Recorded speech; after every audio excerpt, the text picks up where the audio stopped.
Testemunho CCB, o irmão que viu fogo na empresa. Sabotagem foi impedida a tempo. O começo de tudo, um dia como outro qualquer. O sol ainda não havia nascido completamente quando o irmão Josué Silva, 38 anos, membro fiel da Congregação Cristã no Brasil, CCB, há mais de 2 décadas, acorda com o barulho do despertador. Eram 4h45 da manhã, horário em que há anos, ele se levantava para buscar forças na oração antes de encarar mais um dia de trabalho. Sua esposa, Irmã Maria, já estava de joelhos ao lado da cama, as mãos postas, os lábios movendo-se em súplicas silenciosas. Senhor, abençoa o meu marido hoje. Protege-o de todo mal, de todo perigo visto e invisível. Que o teu anjo o acompanhe em cada passo. Josué, ainda com os olhos pesados de sono, vestiu sua camisa social azul marinho, a mesma que usava nas reuniões dominicais quando não estava de terno, e sentou-se à beira da cama. Abriu sua Bíblia Sagrada na página marcada, Salmo 91, e leu em voz baixa, como se cada palavra fosse um escudo. Aquele que habita no esconderijo do Altíssimo, à sombra do Onipotente descansará. Direi do Senhor, Ele é o meu Deus, o meu refúgio, a minha fortaleza, e nele confiarei. Maria, percebendo a seriedade no rosto do marido, colocou a mão em seu ombro. Josué, hoje parece diferente. Você está bem? Ele suspirou, fechando a Bíblia. Não sei, Maria. Ontem sonhei com fogo. Um incêndio grande, descontrolado. Acordei suando, como se estivesse lá. Ela fez o sinal da cruz, como ensinava a doutrina. Isso não é bom, meu amor. Vamos orar mais. A rotina na empresa, tensões e pressentimentos. Josué trabalhava há 8 anos na indústria metalúrgica Santa Cruz, uma empresa de médio porte que fabricava peças para máquinas agrícolas. Era um homem respeitado, não apenas pela competência, mas pela ética cristã que carregava consigo. Nunca faltava, nunca mentia, nunca participava das fofocas no refeitório. Enquanto os colegas riam de piadas duvidosas ou falavam de futebol, ele lia seu pequeno livro de hinos da CCB nos intervalos ou, quando possível, compartilhava uma palavra de ânimo. Mas nos últimos meses, algo estava errado. O dono da empresa, Sr. Roberto Carvalho, um homem ambicioso e de gênio difícil, havia demitido vários funcionários sem justa causa. Havia rumores de que a empresa estava em dificuldades financeiras, mas ninguém sabia ao certo. O que todos notavam era o clima pesado, as portas fechadas em reuniões suspeitas, os olhares desconfiados entre os gerentes. Naquela manhã, ao entrar no galpão, Josué sentiu um arrepio. Algo não estava certo. O cheiro de óleo queimado era mais forte que o normal, e o zumbido das máquinas parecia abafado, como se houvesse uma tensão no ar. Bom dia, Josué. Cumprimentou seu Antônio, o velho mecânico que trabalhava na empresa há mais de 30 anos. Bom dia, seu Antônio. O senhor também sentiu esse cheiro estranho? O velho franziu a testa, cheirando o ar. Cheiro de queimado, rapaz. E não é das máquinas não. Parece coisa de fiação, ou pior. Josué apertou os lábios. Algo estava para acontecer. O almoço e a advertência divina. Ao meio-dia, como de costume, Josué foi até o refeitório com sua marmita. Arroz, feijão, bife e salada, comida simples, mas feita com carinho por Maria. Enquanto comia, abriu seu livro de hinos e leu o hino 42. Oh, quão bom é confiar no Senhor em todo o tempo, pois Ele é nosso amparo, nosso guia, nosso alento. Foi então que Davi, um colega de trabalho que sabia de sua fé, sentou-se à sua frente com um prato de comida industrializada. Josué, você acha que Deus fala com a gente hoje em dia? Tipo, assim direto. Josué levantou os olhos, surpreso. Claro que sim, Davi. Deus fala conosco através da sua palavra, dos irmãos, dos sonhos. Às vezes até em pensamentos que vêm do nada. Davi baixou a voz, olhando para os lados. É que, ontem à noite, eu sonhei com essa empresa pegando fogo. E não foi um sonho qualquer, não. Foi tão real que acordei com o coração disparado. Josué sentiu um calafrio. 2 sonhos iguais. Isso não era coincidência. Davi, você acredita em Deus? O rapaz coçou a cabeça, constrangido. Não sei, irmão. Minha mãe era evangélica, mas eu nunca levei a sério. Mas depois desse sonho, Josué colocou a mão no ombro dele. Deus está te chamando, Davi. Ele está avisando a gente de algo. Precisamos ficar atentos. A descoberta, o plano de sabotagem. Às 14h30, Josué foi chamado pelo gerente de produção, Carlos, para uma inspeção de rotina nos depósitos de matérias-primas. Enquanto caminhavam pelos corredores estreitos, Josué notou algo estranho. Um rastro de líquido escuro no chão, como se alguém tivesse derramado algo propositalmente. Carlos, o que é isso aqui? O gerente olhou rapidamente e deu de ombros. Deve ser óleo vazado. Vou mandar a limpeza cuidar disso. Mas Josué não se convenceu. Aquele líquido cheirava a querosene. Ele se ajoelhou, passando o dedo no chão. Era pegajoso, inflamável. Seu coração começou a bater mais forte. Carlos, isso não é óleo. Isso é combustível. O gerente ficou pálido. O quê? Impossível. Quem teria feito isso? Josué não respondeu. Ele já sabia. Nos últimos dias, tinha ouvido conversas suspeitas entre dois funcionários demitidos recentemente, Mauro e Ricardo, que juraram se vingar do patrão. E agora o cheiro de querosene, o sonho com fogo, a advertência de Davi. Tudo fazia sentido. Carlos, precisamos revistar a empresa. Agora. A corrida contra o tempo. Enquanto Josué e Carlos corriam pelos corredores, o cheiro de fumaça começou a se espalhar. Alguém havia ateado fogo em um dos depósitos de papelão, e as chamas já lambiam as paredes. Fogo! Corram! Gritou um operário. O pânico se instalou. Funcionários saíam correndo em todas as direções, alguns tropeçando, outros gritando. Josué, porém, manteve a calma. Ele sabia que Deus o havia preparado para aquele momento. Carlos, ligue para os bombeiros. Eu vou tentar conter as chamas. Você está louco? Isso é perigoso. Deus está comigo. Respondeu Josué, correndo em direção ao extintor mais próximo. Enquanto a fumaça enchia o ar, ele orou em voz alta. Senhor, me dá força. Não deixe que isso destrua a empresa. Não deixe que ninguém se machuque. Com as mãos trêmulas, mas firmes na fé, Josué apontou o extintor para a base das chamas e começou a disparar. O fogo resistia, mas pouco a pouco as labaredas foram diminuindo. De repente, uma explosão pequena sacudiu o galpão. Uma lata de tinta havia pegado fogo. Josué sentiu o calor no rosto, mas não recuou. Ele continuou lutando, enquanto ao fundo, ouvia os sirenes dos bombeiros se aproximando. A salvação e a revelação. Quando os bombeiros chegaram, o incêndio já estava quase controlado. Josué, com o rosto sujo de fuligem e as mãos queimadas, foi atendido pela equipe médica. Enquanto lhe aplicavam um curativo, o delegado chegou para investigar. Quem fez isso? Perguntou o policial, olhando ao redor. Foi então que Mauro, um dos ex-funcionários, foi encontrado escondido atrás de um caminhão, com um galão de querosene ainda pela metade. Não foi minha ideia. Foi o Ricardo. Ele queria queimar tudo, gritou Mauro, tremendo. Josué, mesmo exausto, sentiu uma paz indescritível. Deus havia usado ele para evitar uma tragédia. O reconhecimento e o testemunho na CCB. Naquela noite, na reunião de doutrina na congregação, Josué foi chamado para dar seu testemunho. O presbítero o apresentou à assembleia. Irmãos, hoje temos aqui um servo de Deus que foi usado de maneira poderosa. O irmão Josué vai nos contar como o Senhor o livrou de um grande perigo e salvou muitas vidas. Com a voz ainda rouca pela fumaça, Josué subiu ao púlpito. As lágrimas escorriam enquanto falava.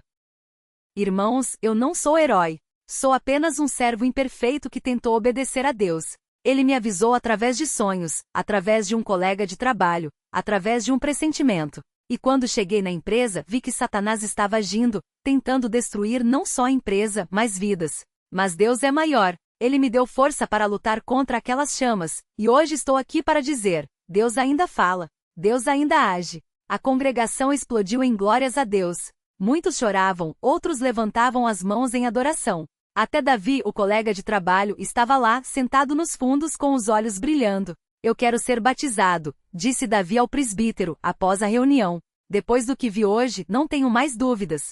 Deus é real. O desfecho, uma vida transformada. Nos dias seguintes, a história de Josué se espalhou pela cidade. Jornais locais noticiaram o milagre do operário que evitou uma tragédia, e até o senhor Roberto Carvalho, dono da empresa, procurou Josué para agradecer. Eu não acredito em Deus como você, Josué. Mas o que você fez, isso não foi sorte. Foi algo maior, admitiu o patrão com a voz embargada. Josué sorriu. É o amor de Deus, senhor Roberto. Ele está esperando por você também. Quanto a Mauro e Ricardo, foram presos por tentativa de incêndio doloso, mas Josué orou por eles, pedindo que Deus tocasse seus corações na prisão. Lições de fé e vigilância. Esse testemunho nos ensina que Deus fala de muitas maneiras, através de sonhos, pressentimentos, irmãos na fé. Precisamos estar atentos.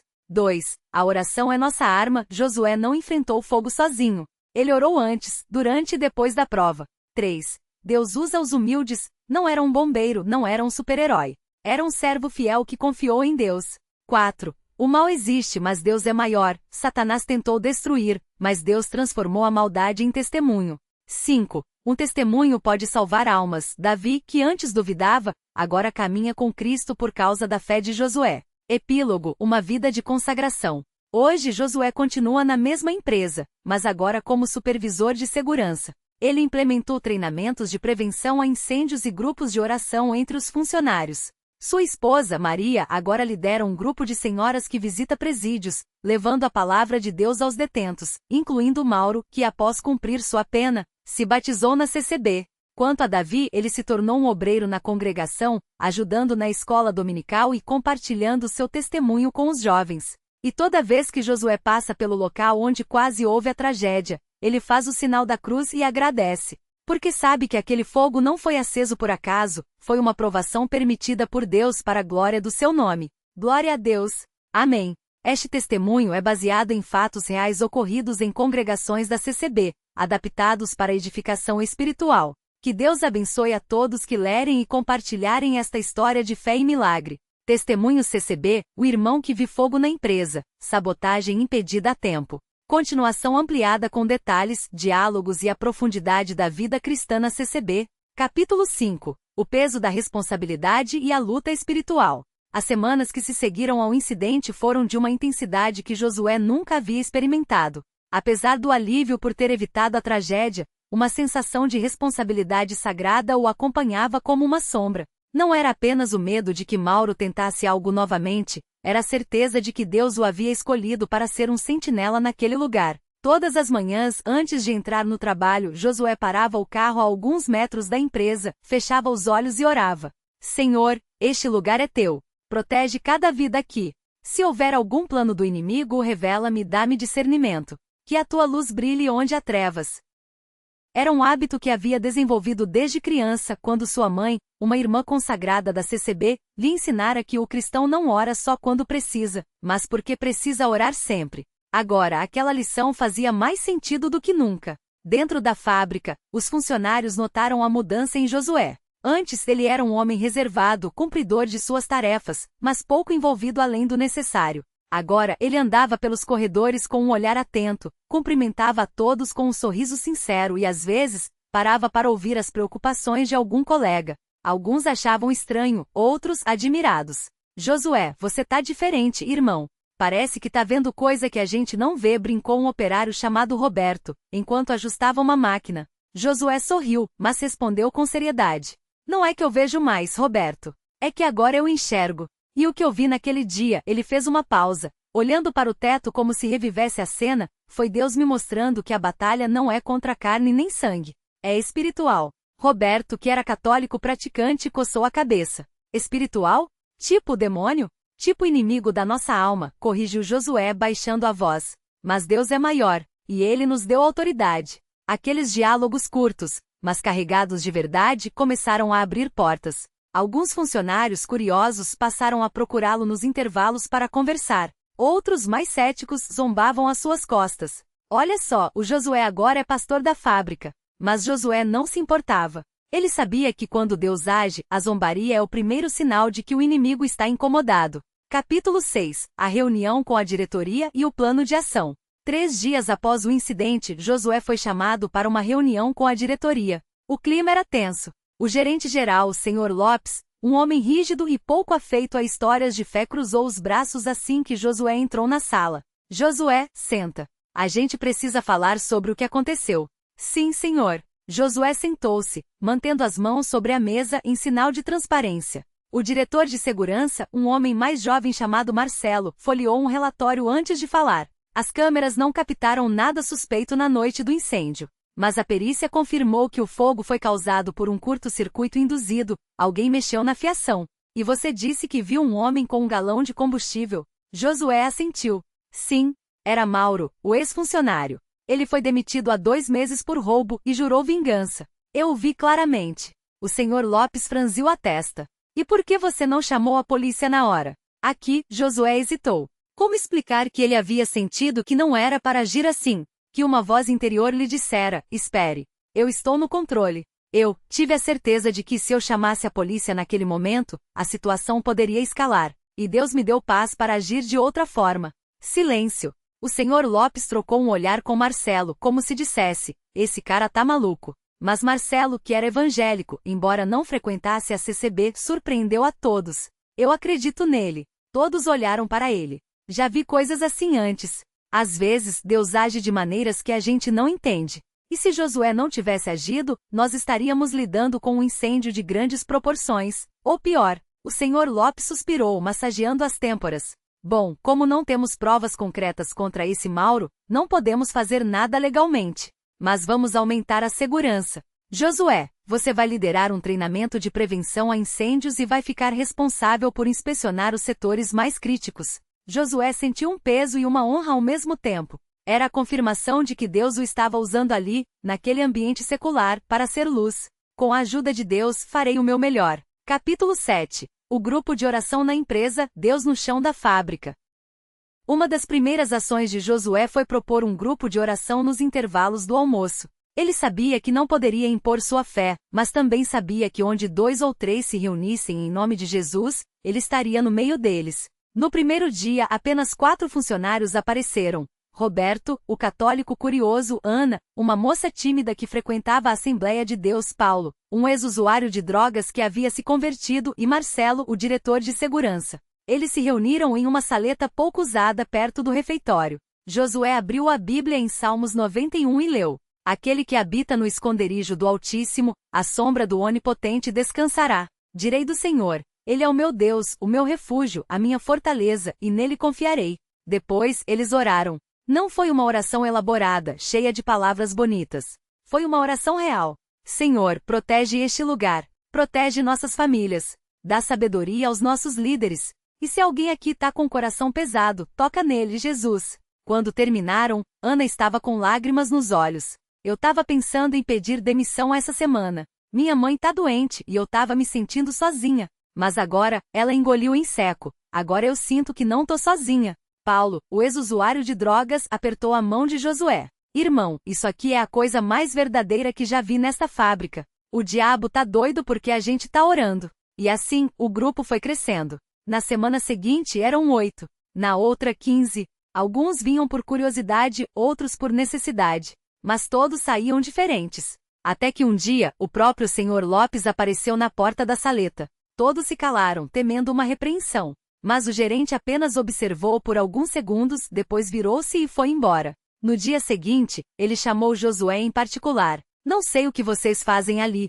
mas desde que começaram essas reuniões, os acidentes de trabalho diminuíram. Continua. Josué sorriu interiormente. Deus age até onde não o invocam. Capítulo 8. O reencontro com Mauro, a batalha final. 6 meses depois do incidente, Josué estava saindo do trabalho quando viu uma figura familiar perto do ponto de ônibus. Mauro, o ex-funcionário. Ele estava magro, com olheiras fundas e uma barba por fazer. Ao ver Josué, seus olhos brilharam com uma mistura de ódio e medo. Josué sentiu o coração acelerar, mas uma paz sobrenatural o invadiu. Ele se aproximou devagar. Mauro. O homem se virou tenso. O que você quer? Veio me ameaçar? Não. Vim te oferecer ajuda. Mauro riu amargamente. Ajuda? Você me entregou para a polícia. Eu perdi tudo. Josué balançou a cabeça. Eu não te entreguei. Na verdade, eu orei por você. Isso fez Mauro recuar, como se tivesse levado um tapa. Orou? Você tá louco?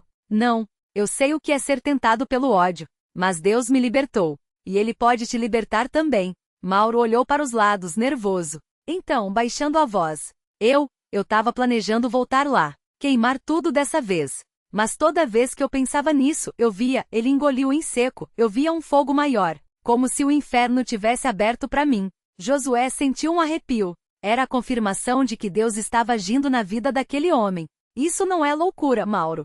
É Deus te mostrando que tem um caminho melhor. Você não precisa viver assim. Mauro ficou em silêncio por um longo momento. Então, com voz quebrada. E se eu quiser mudar? Josué sorriu. Então vem comigo. Hoje mesmo. Capítulo 9. O batismo de Mauro, do fogo do ódio para as águas da vida. A congregação da CCB ficou em silêncio quando Mauro entrou pela primeira vez. Alguns o reconheceram. Afinal, ele havia sido tema de oração em várias reuniões. Outros apenas sentiram o peso de sua presença. Um homem quebrantado, mas com sede de algo que não conhecia. O pastor, ao vê-lo, abriu os braços. Glória a Deus! O filho pródigo voltou. Mauro, envergonhado, baixou a cabeça. Mas quando o coro começou a cantar Lava-me, Senhor, com o teu sangue precioso, algo dentro dele se quebrou. Ele chorou como nunca havia chorado. Nas semanas seguintes, Mauro frequentou assiduamente os cultos. Ele se sentava sempre no mesmo lugar, perto de um pilar, como se ainda temesse ser visto. Mas aos poucos foi se abrindo. Confessou seus pecados, entregou sua vida a Cristo e em uma noite memorável foi batizado nas águas. Quando emergiu do tanque, o coro entoou o Aleluia, glória a Deus, com uma alegria que abalou os céus. Mauro, com os cabelos ainda pingando, olhou para Josué e disse: valeu a pena, irmão. O fogo que eu queria acender na fábrica, Deus apagou. E agora ele acendeu um fogo novo em mim. Josué abraçou-o emocionado. Isso não é fogo, Mauro. Isso é o Espírito Santo. Capítulo 10. Maria, a guerreira de oração nos presídios. Enquanto Josué transformava o ambiente de trabalho, sua esposa, Maria, também vivia uma jornada poderosa. Desde que soube da história de Mauro, ela sentiu um chamado para visitar presídios, levando a palavra de Deus aos detentos. No início foi difícil. O primeiro presídio que visitou era sombrio, com cheiro de mofo e desespero. As detentas a olhavam com desconfiança. O que uma mulher como você está fazendo aqui? Perguntou uma delas cruzando os braços. Maria sorriu, tranquila. A mesma coisa que Jesus faria. Vim dizer que vocês não estão esquecidas.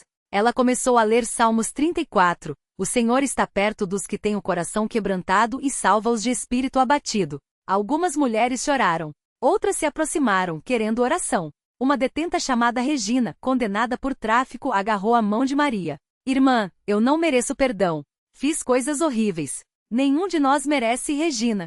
Mas Jesus pagou o preço. Ele te ama do jeito que você está. Aquelas palavras simples, mas cheias de verdade, começaram a quebrar corações endurecidos.